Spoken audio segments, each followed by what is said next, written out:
What's up guys, it is Sam here from Market Movers, and today's video I just want to talk about predictions for the S&P that are coming out for 2023 and where big banks think that the market is going to go over the year, and some of the dire predictions that some people have made as well, that they think it's going to be an absolutely dismal year, even worse than last year. But I'm just going to cover 5 predictions from the top American banks and just some sectors to look at and to keep an eye on how they will perform over the next year or so. So guys, without further ado, I'll get straight into the video, and remember to like and subscribe to our channel. So guys, let's see you in the video.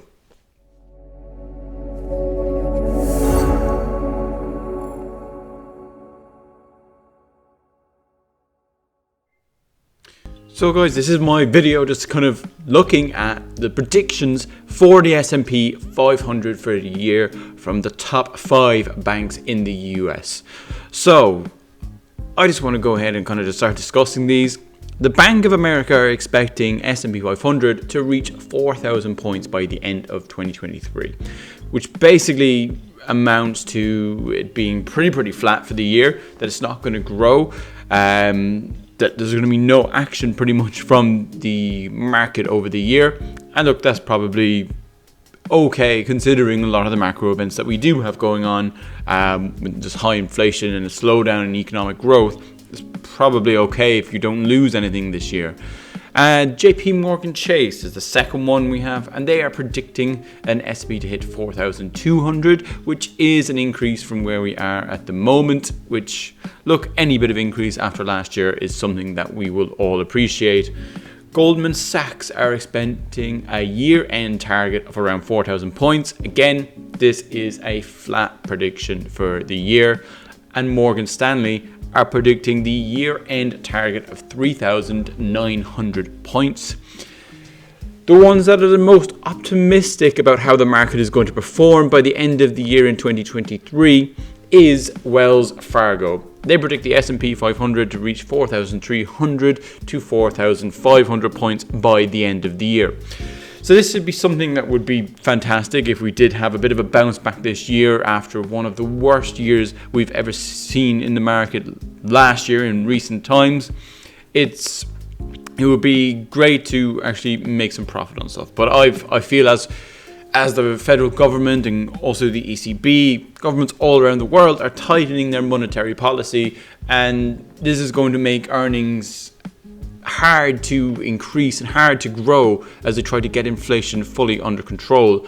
And it would be very difficult for them to muster big growth this year until there is a pivot of central banks where they kind of allow money to become cheaper again. And at the moment, there's no signal that any sort of less of a tightening schedule is going to be going ahead this year, where some banks do predict towards the middle of 2023 there will be a federal less of a tightening schedule pretty much, and that would be something that would be much appreciated by, say, companies that are not making any money, that rely on cheap credit to grow their business as they're still in that high growth phase.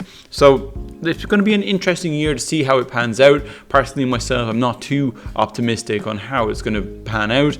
I feel it may be a fairly flat year or even a negative year, just based on some of the valuations that some companies do command at the moment. They do command still high valuations even after falling so much from last year.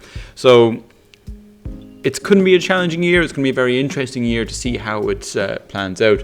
And again, just my plan really this year is I'm just going to continuous investment into a bunch of ETFs. I'm also buying Google as an individual stock and Berkshire Hathaway as an individual stock. And then I have some other ones that are higher risk, like Block and also Unity Software.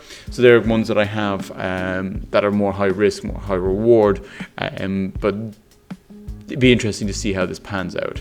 So look, in addition to the overall market, there's a few sectors that are worth keeping an eye on for 2023. I think technology sector, like the FANG stocks, will be interesting to watch for this year, because you have the likes of Facebook that have been absolutely hammered, or Meta as they're now known, has been absolutely hammered in the last year. It's been interesting to see how they perform this year.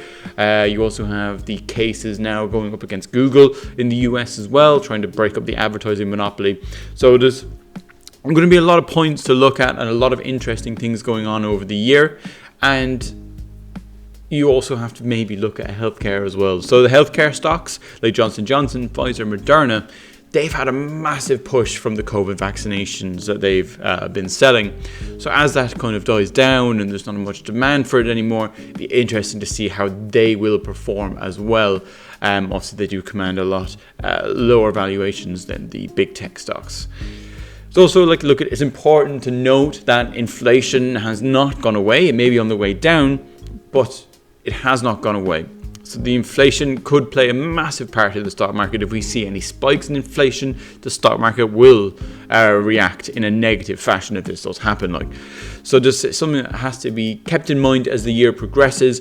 But it's going to be an interesting year in financial markets, and just to see how this all pans out. You have every bank kind of under the sun, or any kind of person predicting that there will be a recession coming in 2023 as the governments are tightening their monetary policy. But yeah, look, we'll just have to see how this all pans out. If you're consistently investing into ETFs, or you're consistently investing into some stocks that you do believe in, then you should be okay if you have a longer time horizon than just a couple of months. So guys, if you like this and learned a little bit of where big banks think the S&P is going to be going this year, I hope you did take something away from this, and I will see you in the next one. And remember to hit the like button and to subscribe. Thanks guys.